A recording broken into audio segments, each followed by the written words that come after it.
Hello, everybody. Welcome to the second episode of 2022. I'm Eric. I'm here with Lou and Tim, and this is Random Chatter. We are going to be doing our follow-up to last week where we covered kind of a preview of 2022.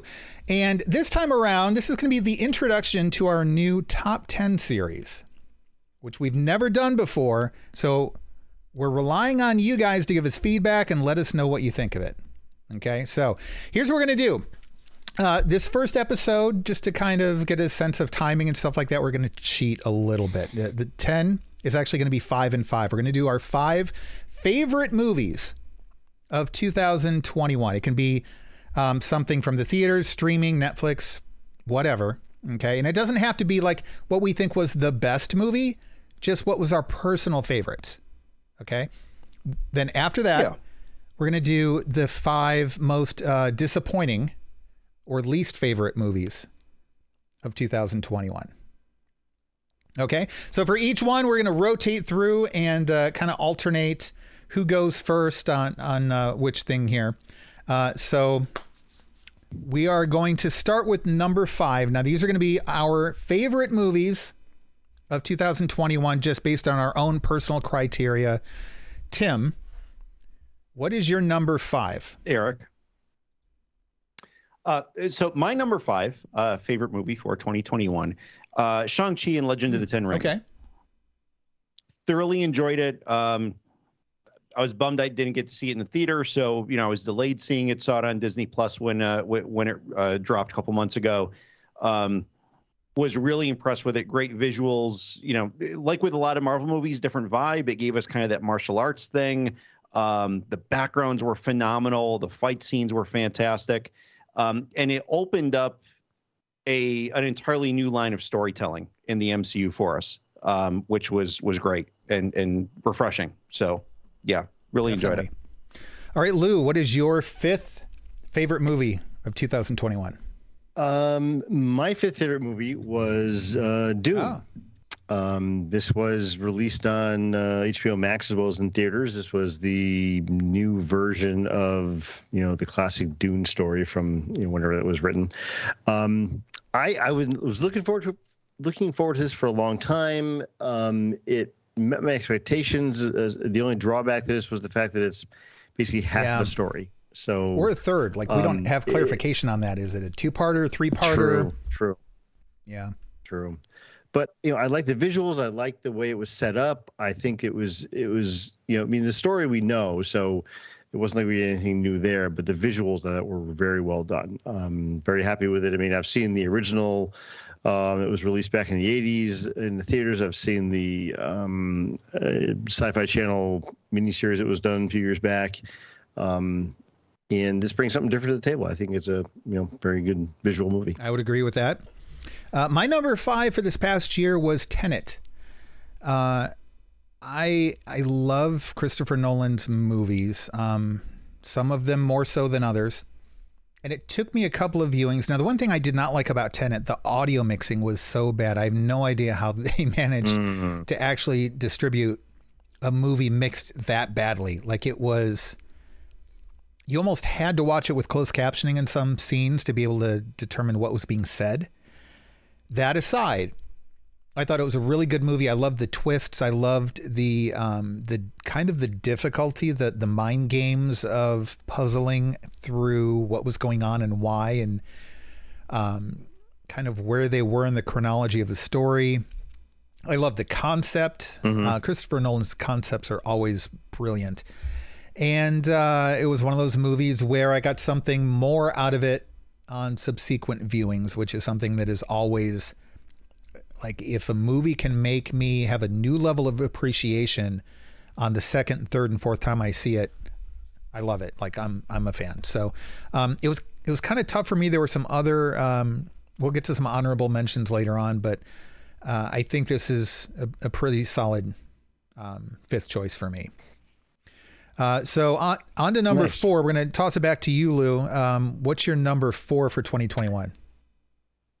My number 4 was a recent release, Matrix Resurrections. Really? Was my number 4. Yeah. Okay. I know, kind of a controversial decision. Probably people didn't like it as much as I think they. Yeah, I'm about to delete you off the show right now, but go on. It's okay. Well, yeah, I think it's going to suffer from the same thing happened to Phantom Menace. I mean, there's a lot of hype for it. It was so long in the coming to bring this together. I thought it was a well done movie. I liked the way they brought us back to some of the same feel the original movie had, without some of the things that bogged down the second and third movies. So I thought it was a resurrection for, in the name of the movie, as well as resurrection for Matrix for me. Really. Okay. I've not yet gotten to see it. We had plans to see it today. And we were going to go to someone else's house to see it. And with like ice here and everything, we simply didn't. And we could watch it at home, but we've been holding off. Maybe we won't anymore. I don't know. But I don't know when it leaves. Yeah, so it's going to leave HBO Max at some point. But the other thing is we're supposed to be covering it on Movie Chatter on Tuesday. So Robin's going to watch maybe it. soon. Yeah, because it's Sunday. Just saying. So you might be watching this tomorrow night. And in fact, one thing about the style that we're going to do for these top 10 shows is each person's going to present what they want to present. They're going to say as much as they want to about it. And the other two, we might throw in a sentence here or there, but to keep the pacing going along, we're not really going to turn it into a big discussion or anything. So as much as I desperately want to about Matrix Resurrections right now, we are going to save it for an episode of Movie Chatter, which we plan to record Tuesday night. Pending Robin being able to see it. If not, we might have to delay it a week, but that discussion's coming soon. A little shameless plug there. My number 4 is also Shang-Chi and the Legend of the Ten Rings. Pretty much close to where Tim had it on the list. I was surprised by it. I knew nothing about the character going into it. The trailers looked impressive, but I didn't really expect to connect with the story that much. And I will go on record saying I think it's one of the best MCU movies. I was blown away by it. I think it is definitely, without question, one of the best movies out of this past year. In fact, I feel bad putting it at number 4. So, Tim, what is your number 4? I wouldn't feel bad. Like this is our top 5 favorite. I mean, out of all the other movies out there, this is a top. This is legit. Yeah, this is the creme de la creme. But I mean, it was so good. I feel like it deserves to be higher. I had some other favorites, but I want to say that my other favorites, I think this was a better movie, even though my other, 3 favorites are still my favorites. I feel guilty, but it was really, really good. If you have not seen it, you really need to see it. My number 4 is Free Guy. Okay. I loved this movie. Okay. It was so freaking funny. While it was clearly inspired by other things, it was still very original in terms of its story and what it did. It was great. It was just this kind of immersive thing, and for anyone who, especially people who play video games, I mean, it was because I think we've all, even going back to 8-bit video, well, maybe not 8-bit, maybe 16-bit, we imagined ourselves being in those games, being the heroes that we were playing or whatever, that kind of thing. And now that there's VR and stuff, it's like even more immersive. And this movie takes you there. It was great, so much fun. I definitely agree with that. I love that film. It's on my list. I'll get to it in a bit.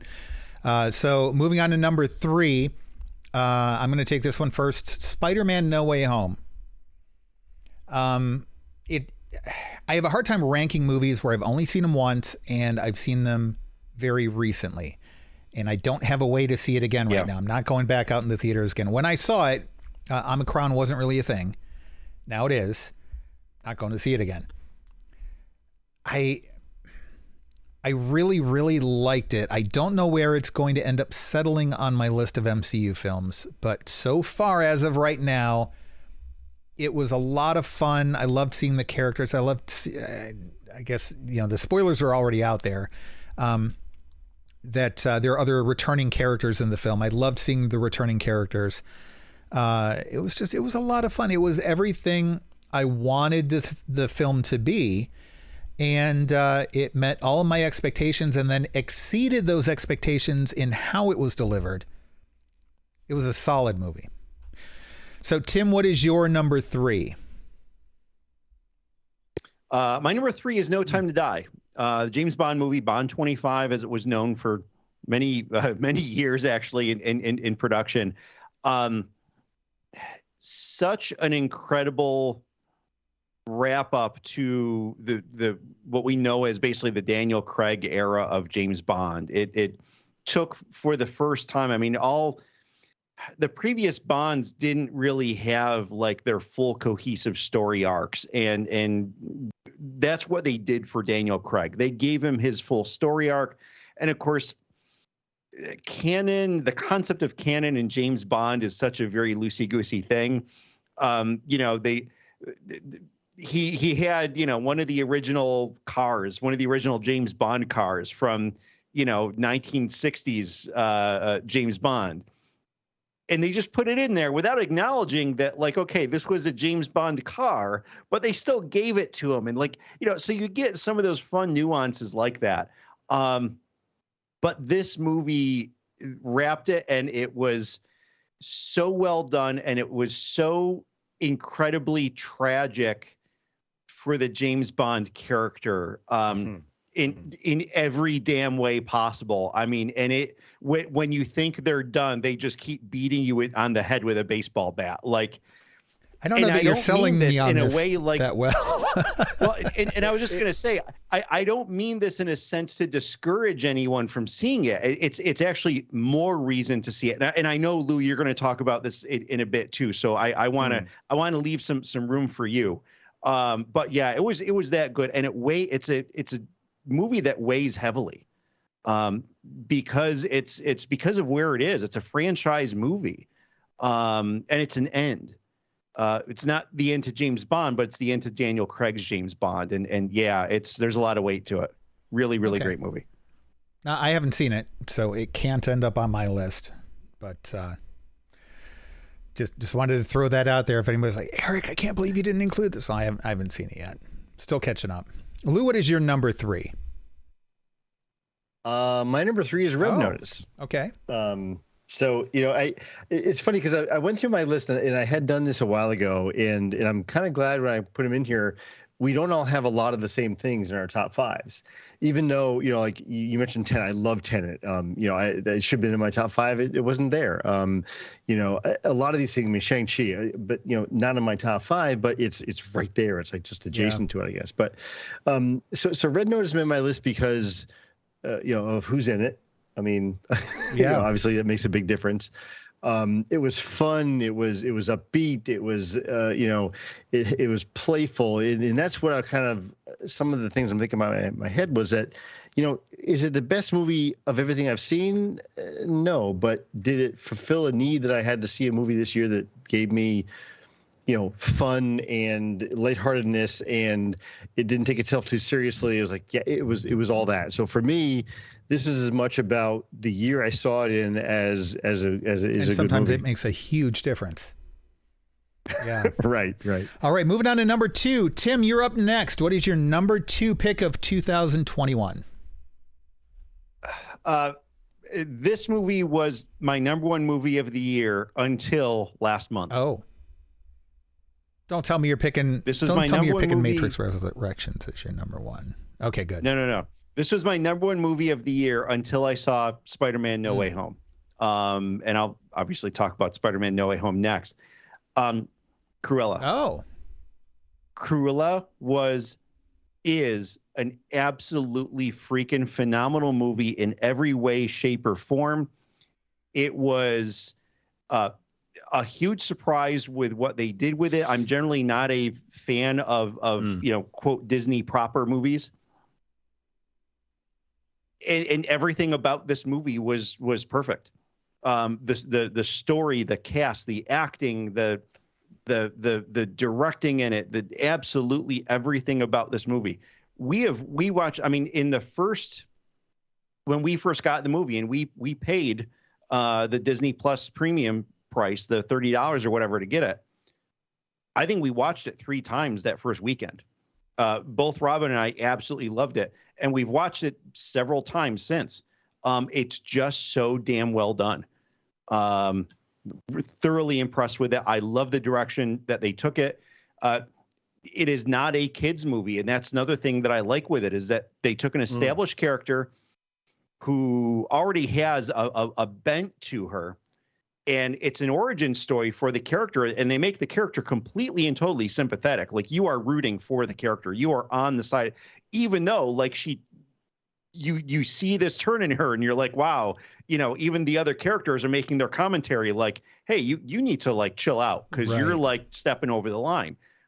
You're still cheering for her, even though she has stepped up. I mean, it's like cheering for Darth Vader. Darth Vader never made a coat out of puppy skin. So I'm just saying. Neither did she. She tried to eventually. In this movie. In this movie. So, yeah, just such a great movie. Blown away by it. It was quite a surprise. Lou, you're up next. What's your number 2? My number 2 is The Protege. Okay. Yeah, I really enjoyed The Protege. I thought it was, kind of new. I liked the cast. I thought Maggie Hugh did a great job as her character. It was kind of nice to see, 2 kind of old names come back and be in this. We had Samuel L. Jackson and we had Michael Keaton, doing some stuff, which, I don't know when the last time I saw Michael Keaton in the movie was before this, but probably it seems like a long time ago. For me. Yeah. Maybe, yeah. But I thought it was a great movie, and in the year of not seeing things in the theaters very much and seeing things at home, this just stuck in my mind as being one of the better movies of 2021. Okay. All right, my number 2. I'm a little surprised that this is my number 2. It's commonly considered that sequels are never as good as the original movie. And if they are, they almost never exceed the original movie. But this is a case where I hated the original and I loved the sequel. And that is The Suicide Squad. Not to be confused with the first Suicide Squad. This is The Suicide Squad, the James Gunn movie that came out this year. See, drop Eric. You don't have that kind of power. It was good. Did you see it, Lou? Okay. I did. All right. I did. I thought it was great. I thought it was hilarious. Not a fan. I thought that's okay. I thought it exceeded my expectations. It was a lot of fun. It had some problems, but very few. And it was a constant barrage of things that were unexpected. And I almost never get that in a film.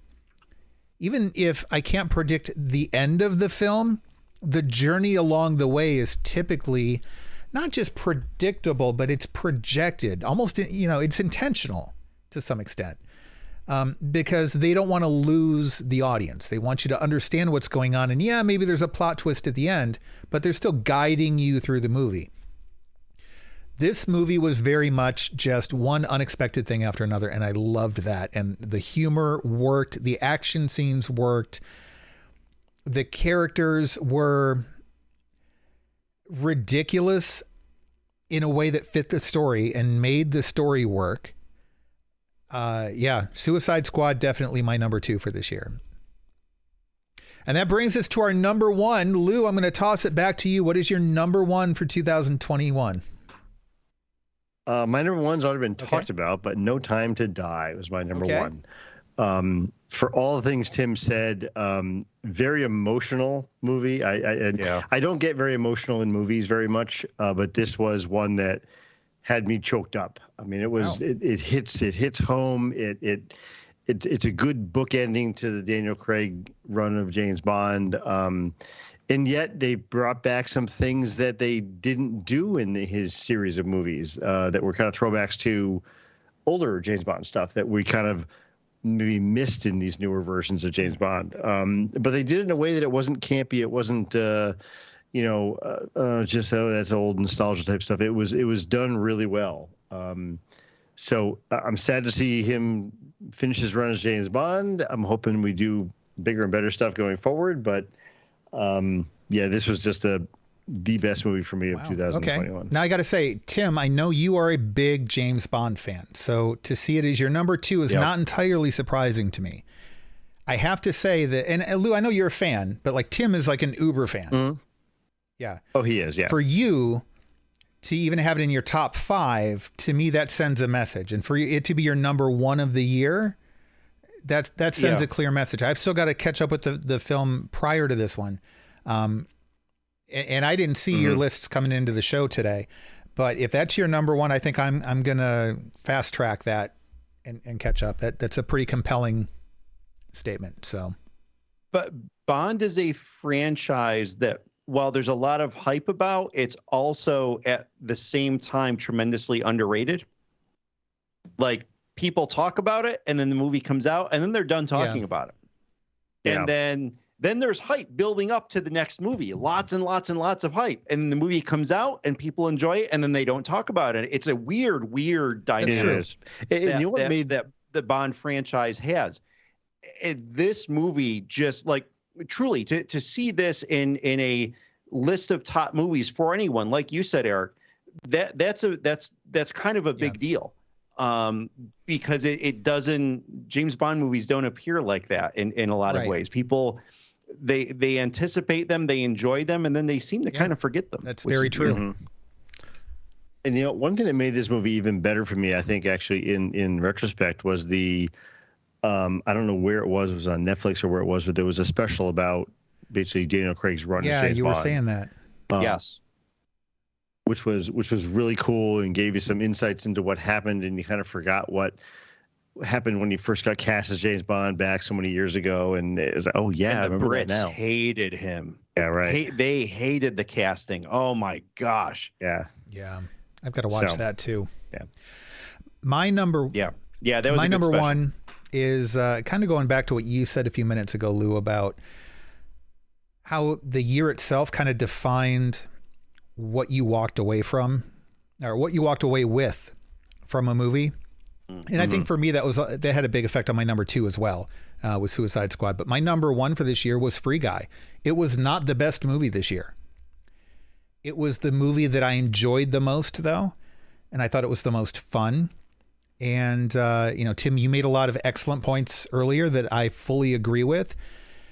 In addition to that kind of, wish fulfillment as somebody who also grew up with video games and all that, I think that we've seen similar sorts of things before, but this was the first time we saw it in a way where there was an interesting character story too. And we got to see things from the point of view of an NPC character, while also getting to see real world characters on kind of an emotional journey of their own, and getting to watch both of those two things blend together and there be a character story there. This is a type of movie that's typically, when it's told, there is no depth. There is no meat in the story. And this had it. And again, not the best movie of the year, but it hit enough buttons for me, and it did so very, very well. And I think the casting was phenomenal. Not just Ryan Reynolds, but everybody else too. Taika Waititi, was it Jodie Comer? The whole cast was just, I thought, brilliant. And this was the most fun I've had with the movie in a long time. So we just watched it again a couple weekends ago. It's just such a fun movie. It really is. You can kind of drop in any scene and just be taken with it. And you fall right into it. It's so good.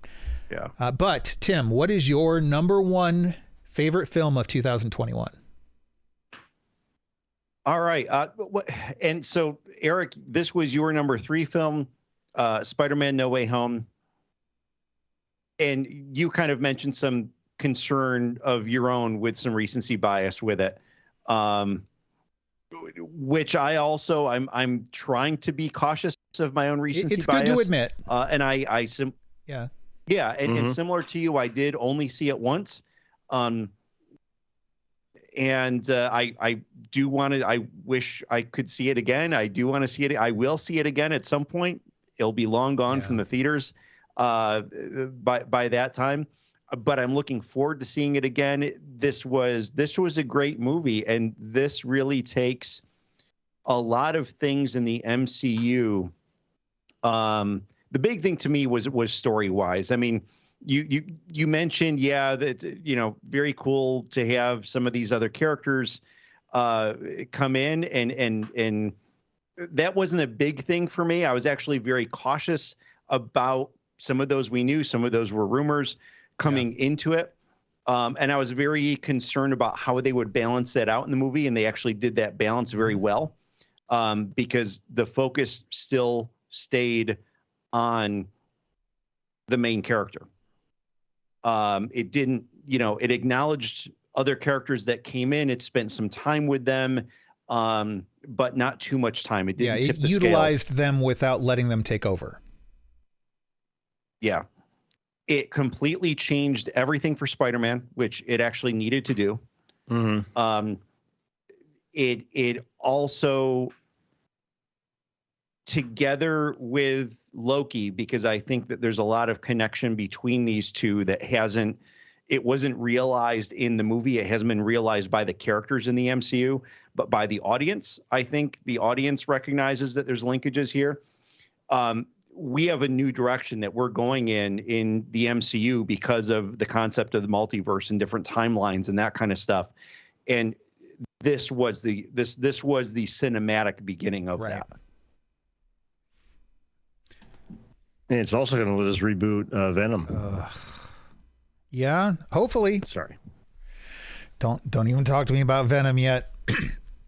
All right. Well, you know what? It wasn't my favorite. It was my number 3, but I have to say it was also one of my favorite moments of 2021, not just to get to see it in a theater, but to get to see it in a theater with Tim and Robin while I was visiting up there. That was really cool to get to, it's a different experience when you get to go and see a movie in a franchise that you really love, and you're excited going into it. You're excited coming out of it. You get to talk to people about it afterwards, and you're doing it with close friends.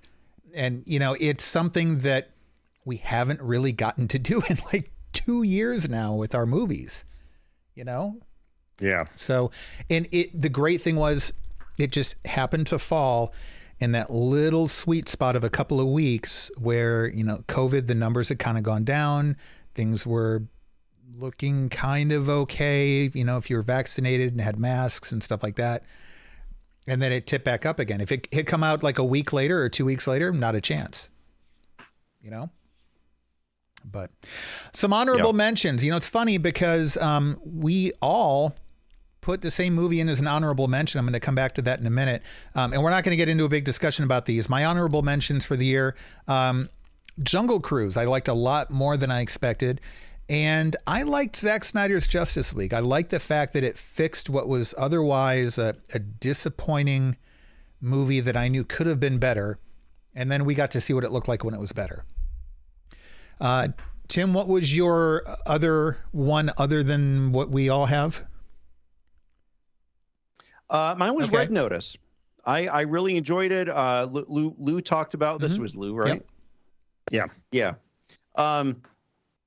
It was a fun movie. There was maybe a little more hype to the movie than what I think I got back out of it, but it wasn't that out of balance for me. I still think it was really enjoyable. Great cast, a fun movie, a good story. It was and like totally rewatchable. Very very rewatchable movie. Just like that kind of actiony, fun, good story driven movie. I thoroughly enjoyed it. Lou, what about you? What did you have for honorable mentions? A lot of the same things you guys had in there. So Tenet, Shang-Chi, Spider-Man. I mean, those are all up there. Should have been on my list. I wish I could have had a top 10, but only did the 5. But I'd put all those up in there, with the exception of Suicide Squad that you mentioned. It was not one of my. It's okay. top 5. I forgive you. Wait till we talk Matrix Resurrections. Wait until we get to our 5 worst movies or disappointments. I'm just gonna piss all I y'all believe off. it. I know. All right, Lou, what was the one that we all 3 of us had as an honorable mention? We all 3 picked the Tomorrow War. This was earlier in the year, wasn't it? This was Spring, released maybe? early 2021. Yeah, I think so. I thought it was a good surprised. movie. I mean, yeah, it's it's got some stuff that we hadn't really thought of before, I think, but I was wasn't on board with perfect. it. I think that if some of the plot holes didn't exist, it might have been higher on my list, but it was a good, solid movie. It was something, like you said, we hadn't seen that type of thing done that type of way before. The action was intense. The story was good. The characters were very well developed. And I know some people kind of like rolled their eyes at the movie, but I thought it was really strong. So, yeah. And it had that time travel element for right. me, so bonus, it puts it up there. That subgenre that Robin likes so much. Yeah, it was one of those movies that, again, drew inspiration from a lot of other films, but it did it in its own unique way, and it was a lot of fun. Yeah. It was a really great movie, solid action. Definitely. I loved everything they did with it. All right, so now we're going to get into our top 5 worst movies, or least favorite, or most disappointing for the year. This may go by pretty quickly. I don't know. Tim, what is your number 5 least favorite movie of 2021? I feel like I'm being pushed in front for This ritual sacrifice. Because you went in and put this in the show notes. You know the order was already selected in a blank document before we started. Yeah, no, that's true. That's true. Here comes the bus. So mine was Dune. Explain. I only yourself. have one issue that I take with your review of Dune, but go on.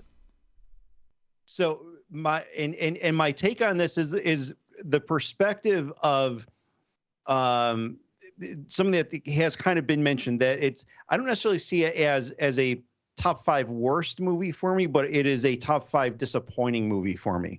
There was a lot of hype behind the movie. I was looking forward to it. I have some familiarity with the story, and it just fell so incredibly flat on me. It's not to say there weren't good aspects to it, because there absolutely were. It just didn't meet the hype. It didn't meet the expectations, for me at least. I'm hoping, with the acknowledgement that it is a part of a story, I'm hoping that once we do get the rest of the story, that maybe that changes it for me. Okay. Maybe then I realize, oh, you know what? It actually is better because it led into this other thing. And so taken as a whole, like a lot of times we talk about Star Wars movies and, the trilogies that, well, okay, yeah, we can judge the individual ones, but then once we look at the whole trilogy, we really see the full value of it. Sure. I'm hoping that I'll get that with Dune, because I want to like it. But I didn't. It was That's just kind of okay. That's fair. The only when we did review it, and I'll just say this one thing and we'll move on. The only issue I took with your critique of it was I thought the lead actor was brilliant. And I know that you did not. Oh, terrible. Yeah, not only did you not like it, you said, like, dude shouldn't even be acting. I think it was a brilliant performance, and we already discussed it and took that apart on Random Chatter before. Yeah. But that's a fair assessment. So, Lou, what is your? It's funny because I have not looked at this list, and of course I have to look at the list to see what mine was, and I'm seeing yours, Lou. I guess I can't say I'm surprised, but what's your number 5 least favorite? My number 5 is Army of Thieves. I did not see it coming, but I think I should have.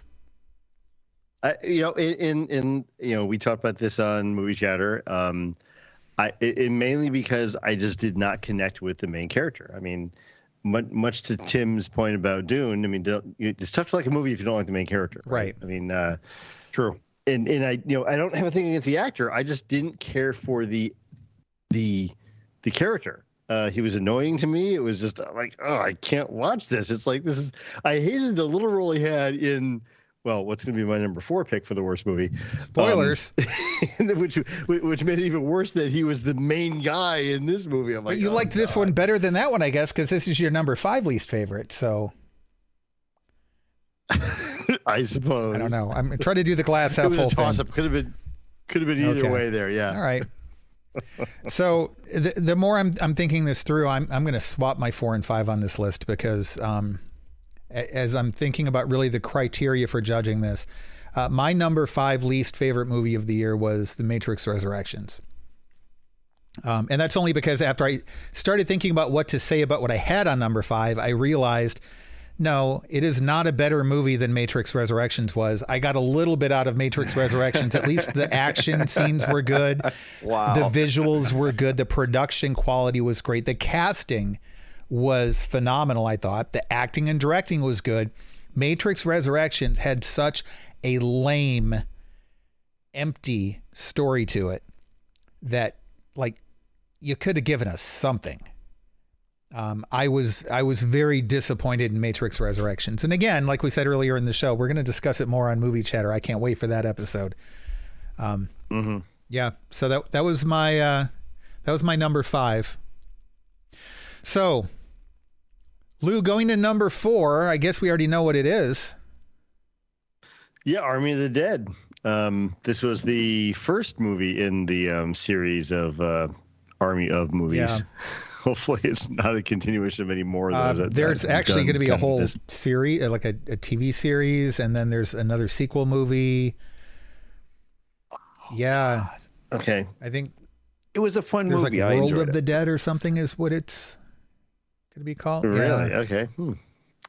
I mean, to me, it was just another zombie movie that didn't quite work. And you got to suspend disbelief, I guess, a little more than in most movies for a zombie movie. But I don't know. I've seen zombie stuff done better elsewhere. Wow. So for me, it was just Okay. Yeah. All right, that's fair. So my number 4 that I moved down on my list from number 5, The Hitman's Wife's Bodyguard. That bad. Huh? I love Ryan Reynolds. I love Samuel L. Jackson. I'm okay with Selma Hayek. The first movie was, it was fun. It was pretty good. I enjoyed it. This movie was so bad. There were good moments. There were some specific good moments that I really enjoyed. It was a bad movie. Again, the writing just all over the place. And as an action comedy, the action was okay. I wish they'd included comedy too, because I think that would have helped the comedy side of the action comedy if it actually had comedy.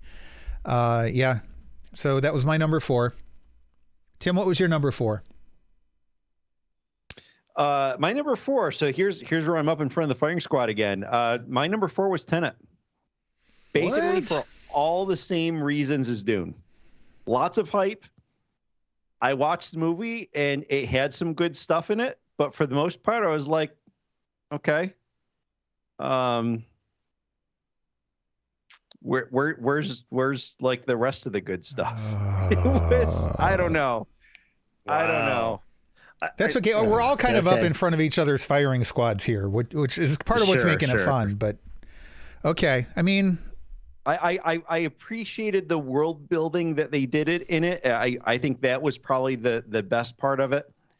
And while I understood the physics of what they were doing, it also has enough complexity in it that if you need to have like a whole army of YouTubers out there putting out videos to explain the physics in a movie, it's probably too complicated for the general audience. Watch Just Primer.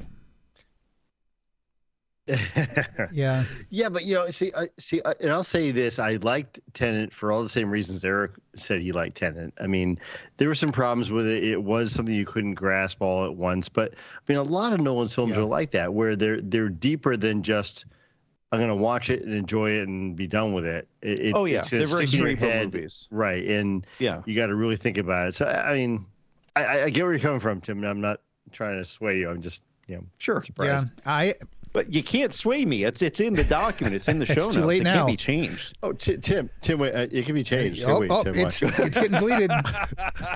Listen, I like movies where you want to go and hit YouTube afterwards to see what other people have said about it and kind of like filter through some of the puzzles and and hidden meanings behind things. But not to have to put up a whole whiteboard with schematics and drawings and wire diagrams to explain the physics behind the movie. Like that's I don't like I said, I understood it, but still there was a lot of complication to it. There's a lot of things I didn't understand about it. Yeah, but no, to Eric's other question, have you seen Primer?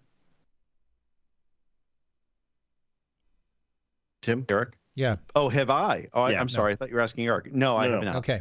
Okay. We should watch that with and Tim. Then we're going to break out the whiteboard. Watch it in VR. Yeah, watch it in VR, and we'll watch the YouTube videos about it. Yeah. I think all we need is that one chart from that one YouTube video with the different drawings and loops and stuff. We'll watch in VR where we can sit down on the movie screen, and then I'll put that up on the movie screen and we'll talk through it. And then you don't have to check out any YouTube videos. Primer, it's an independent movie. It costs like probably $10,000 to make or something. Like it's way like indie, and it is one of the best time travel movies ever made. Okay. But also mind-bendingly brain-hurting. But not impossible to understand. Sure. It's just... No. It's just, you need the cliff notes to be able to follow. You can't be drunk and you can't be tired. Yeah. Okay. So anyway, moving on though. All right. That's fair. So number 3. So I'm up first for this one. 3. You hated this movie. I was so not expecting this movie to be that great anyway. And my son wanted to watch it. And I mean, it was a major release, HBO Max. The Tom and Jerry movie was bad on so many levels. And listen, I grew up with Tom and Jerry. Like if they had just done that with the characters and then put it in this movie, it still would have been bad. But at least the Tom and Jerry moments would have been good. The humans, even Michael Pena. I love Michael Pena. And he was the only tolerable thing in this movie. This movie was so bad. None of the humans knew where to look at the CG characters. The slapstick comedy of Tom and Jerry, and I can appreciate slapstick comedy, was horrible. It was so lame. It's indescribable. I won't go off on a rant about it, but yeah, Tom and Jerry. Here's the scary part. Like you said, Tim, it's well known how much I hated this movie because I talked about it a lot when it came out. There are 2 movies I hated more than this on my list. When I realized that when I was making the list, I said to myself, holy crap, Tom and Jerry's only at number 3?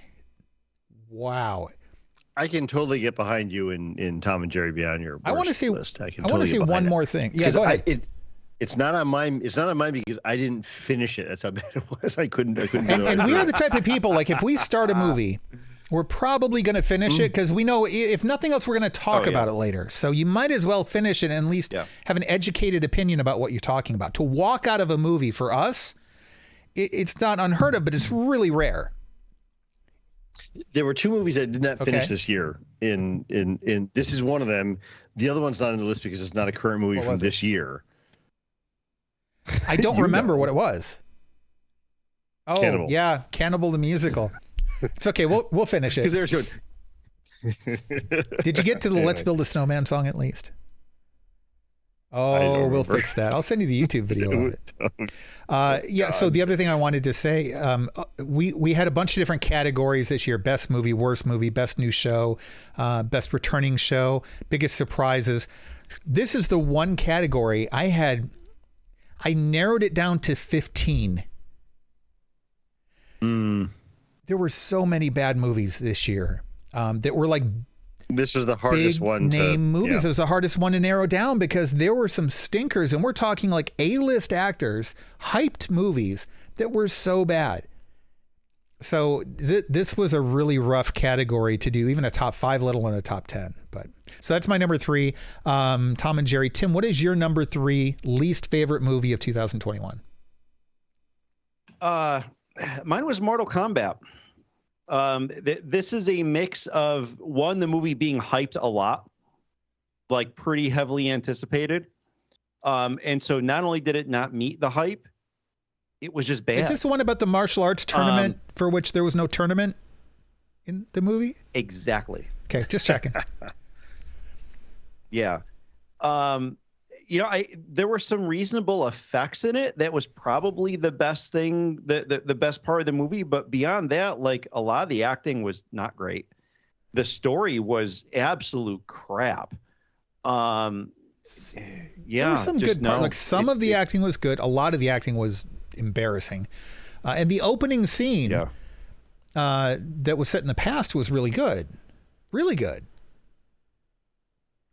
With his father. Yeah, actually that was. With that guy who brilliant actor, and I can never remember his name. So there were good moments, but it was a horrible movie. I'm just kind of unofficially adding that to my honorable mentions. That was bad. Lou, number 3. Godzilla versus King Kong. I took that off my top 5. Yeah, that was bad. And just for like what Tim was saying, it didn't meet my expectations. I mean, I shouldn't say, because I didn't really have any expectations. I knew it was going to be bad going in, but I wanted. We didn't know it was going to be this bad going in, though. Yeah, it just didn't work at any level. It was a movie, and it was shown on screens. Many screens. Yeah, so that's all I got. that was such a bad movie. Tim, what's your number 2? My number 2 is Ice Road. Was that Liam Neeson? This, I think, only released. Okay. Yes, yeah. So Liam Neeson and Lawrence Fishburne, 2 great actors who I love tremendously. I think it's only released on Netflix. Okay. It was almost a parody of Liam Neeson's catalog of movies. Really? Like, that's just kind of what it was. Just so tremendously disappointing. And the story was just garbage. And it was not good. Wow. Did he have a particular set of skills? Kind of. And I guess he used them in every movie. but also tremendously underdeveloped. It just really disappointing for a Liam Neeson movie. And I'm a big fan of his. I don't remember even hearing about this. So it kind of flew under the radar. Netflix didn't hype it as much as I would have expected. In fact, I've got it on my list, and after hearing this, I'm going to take it off. I'm guessing that like Netflix bought it, probably sight unseen, because hey, it has Liam Neeson and Lawrence Fishburne. How could we go wrong with it? Yeah. And then once they first previewed it, they're like, oh, this isn't good. So we're just going to put it out there, and maybe we make a couple bucks, but we spent the money anyway. So, we spent the money anyways. We might as well add it to the catalog. Wow. All right, Lou, what is your number? I guarantee it got them 0 new subscriptions. It sounds like it. It might have even lost them. That's a good point. Possible. That's one of those situations where it could be worse to release the movie than not. Lou, what is your number 2 for least favorite film of 2021? My number 2 for least favorite film was In the Heights. I forgot to even consider that one. Guy. Yeah. I'm not a musical guy to begin with, but I don't know. It didn't need to be made. And I know it was a film adaptation of a Broadway show that was one of Lin-Manuel Miranda's first hits, right? It's what got him on the map. Was this, and I imagine seeing it in the theater, not the movie, but I mean seeing the show on stage, would have been incredible. That's what people say. And apparently different. Musicals on apparently stage, different too. Yeah. Really? Okay. I mean, musicals on stage are amazing to see. I mean, I don't get to see very many of them. I don't go to New York very often, or get to ones around here, but they are amazing to see. It's just they don't translate to film very well in most cases. I mean, the one exception was probably the other one that was Hamilton. Was that a 2021 release? Or that was 2020. But here's the difference. Okay. So Hamilton, I thought was brilliant. I've rewatched that so many times. Still trying to get Robin to see it. I think she might like it. But it's not an adaptation. It is a filming of a stage production. They're on stage in New York City performing it, and this is filming of that. And it's brilliant. And I agree with you. In the Heights, as an adaptation, all due respect to Lynn, but I don't think it should have been made. No, it didn't work for me at all. All right. Yeah. Well, my number two was a movie that I thought, even if it's bad, it's not going to be that bad. It's got a good cast. It's, been long anticipated. They've sunk some money into it. And that was Coming to America, the number 2 America. So Coming to America 2, the sequel to the old 1980s Eddie Murphy comedy that was really good. Arsenio Hall, James Earl Jones, lots of other people in it. It was a good movie, the original. And I thought, okay, so, it's them revisiting it and, it's been long enough. It'll be okay. It was horrible. It was horrible on a level I cannot even begin to describe. There was just everything I just got done saying about the lack of story in the other 2 films. This surpasses it. It was embarrassing. I felt so bad. I cringed physically while I was watching this movie. I had to struggle not to turn it off. I hated it. I hated it. And really? I don't think we ever. I don't think we did either. We talked. I saw briefly. It. And I kind You're of kidding enjoyed me. It. I mean, I'll forgive you for Matrix Resurrections. I mean, I wouldn't say I'm going to watch it again. And this is like, oh my God, it's an amazing movie. You couldn't pay me to watch this again. But it was fun. It was okay. We're revisiting something we had, years ago. Yeah. No, we're not. We weren't. What we had years ago was wonderful. We didn't revisit that at all. Points to it. It was good. No. It was fun. It wasn't a great movie, but it was fun. Thank you, Tim. Thank you. No, it was so bad. Oh wow. Yeah. No. Guys. I'm sorry. It was. It was. I literally don't have words. Like I've never really had a problem quantifying what I like or don't like about a film before.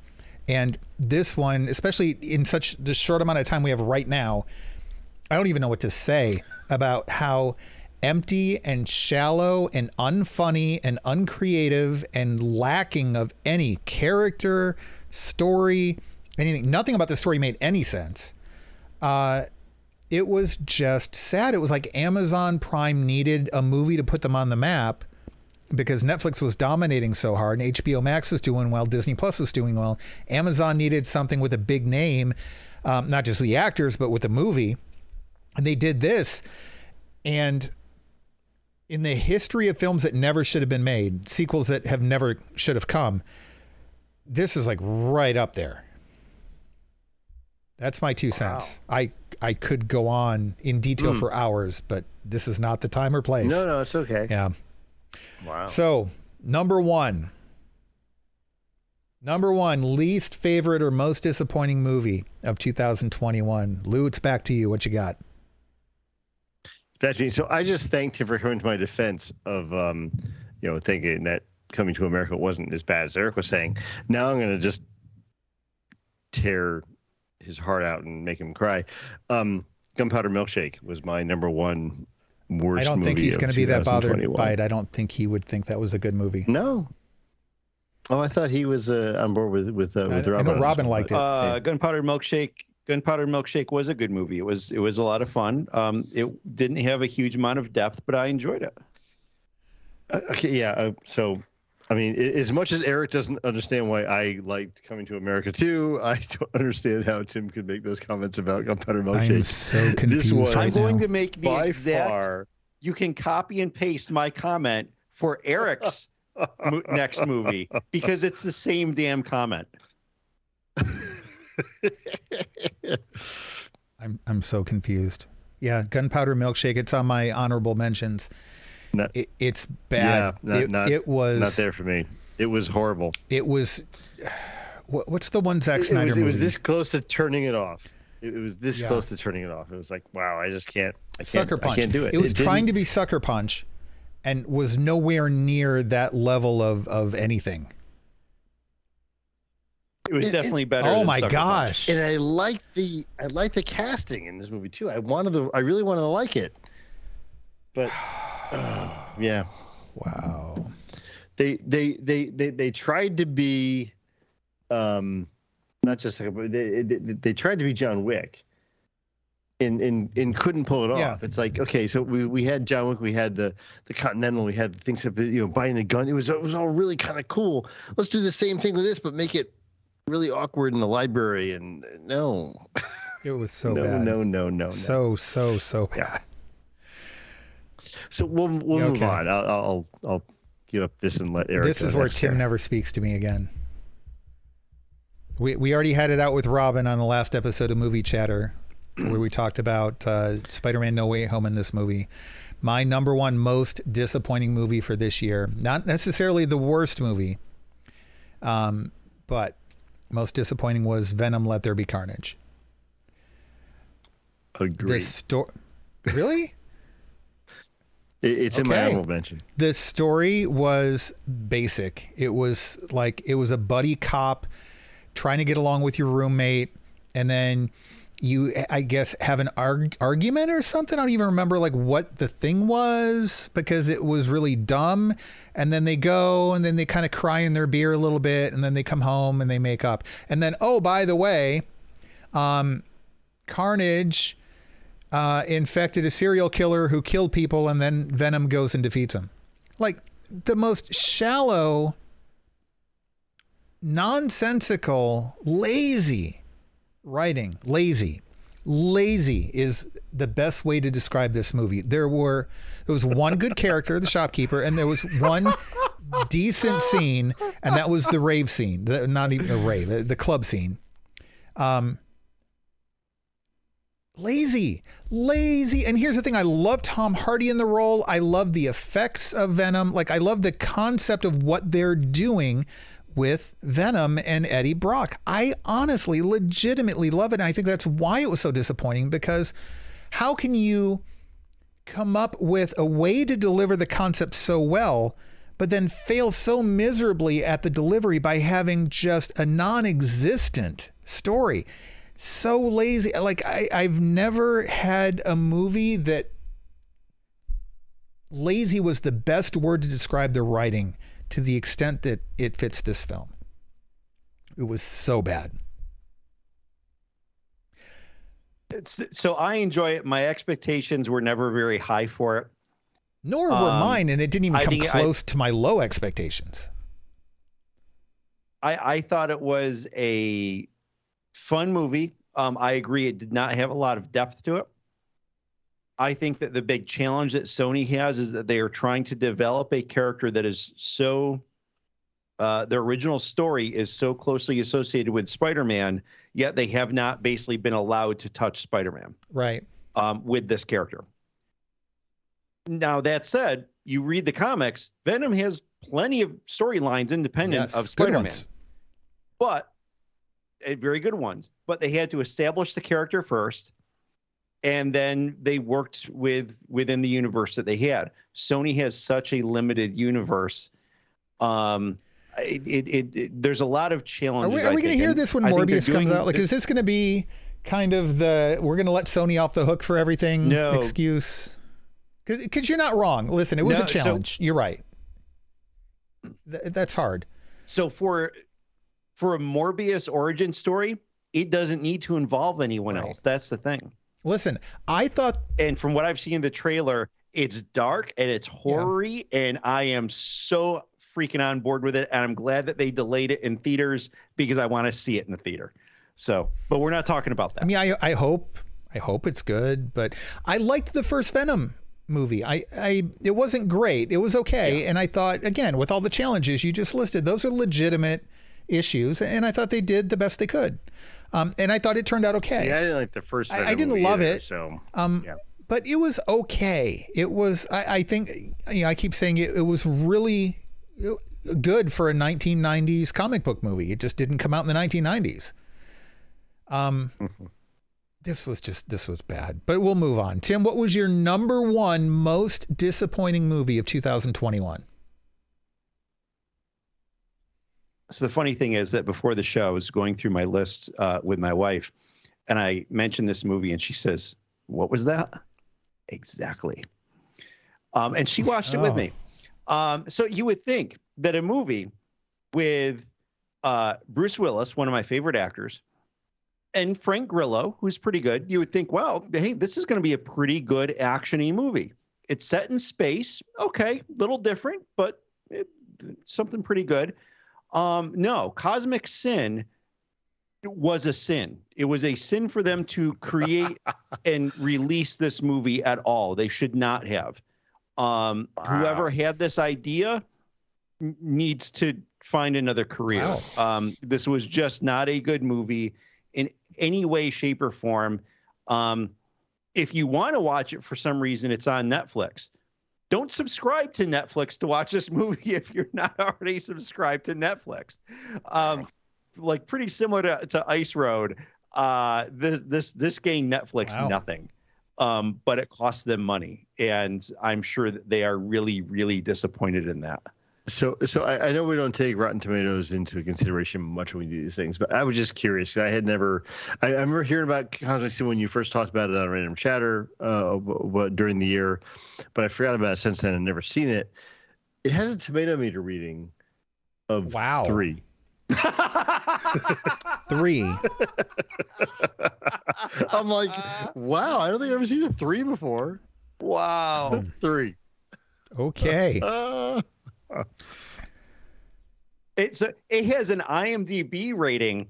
So IMDb does up to 10 stars. This is 2.5 stars out of 10 with only 12,000 reviews. Which is not much. 12,000 reviews on IMDb is nothing. That might as well be like 4 people rated it. I mean, okay. And 2.5 stars, I think, is generous. I would not have rated it that high. Maybe 1. Honorable mentions. Tim, you don't have any listed? I really don't. I thought about it and was like, okay, this is the list of movies that I just really either didn't like or was tremendously underwhelmed by. Anything else just kind of falls somewhere in between. Like, it was a fine movie, but that's fair. Whatever. Well, like I said, I had a really hard time narrowing it down to just 10, let alone 5.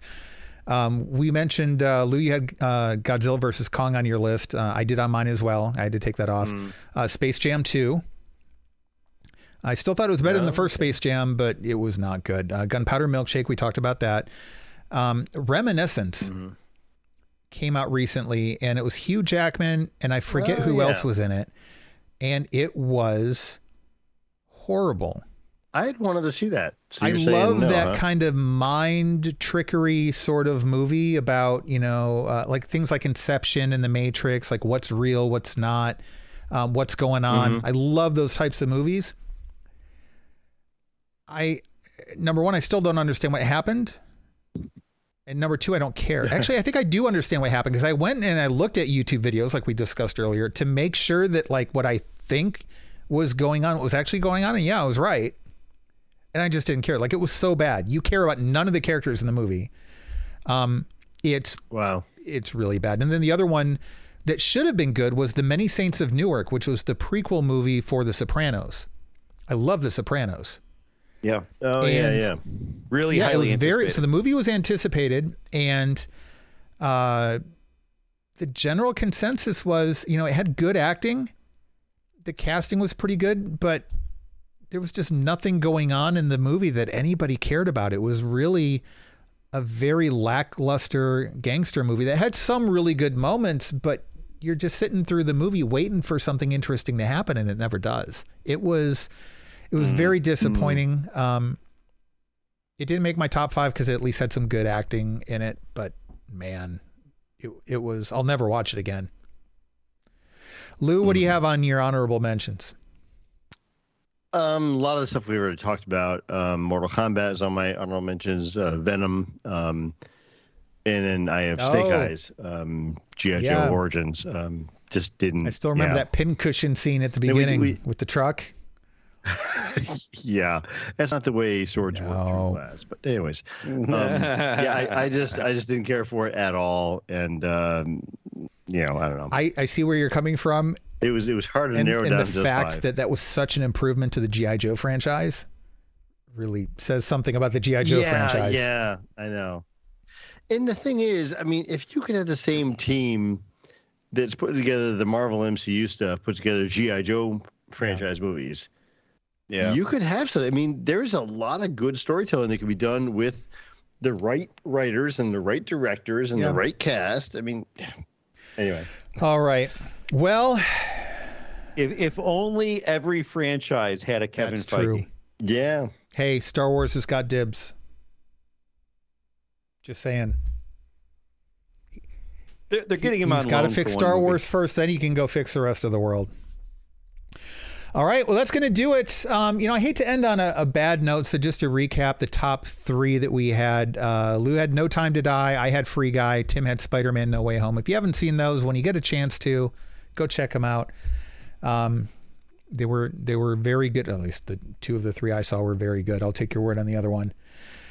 So let us know what you thought of the episode. Do you like us doing the top 10 lists? I mean, this one's pretty beefy. It ran a little longer than we would normally expect, but it was kind of fun. And I think that maybe this is something that could be a good addition to the channel. So let us know what you think in the comments below. Hit the subscribe and like button if you're listening to this on audio podcast form later.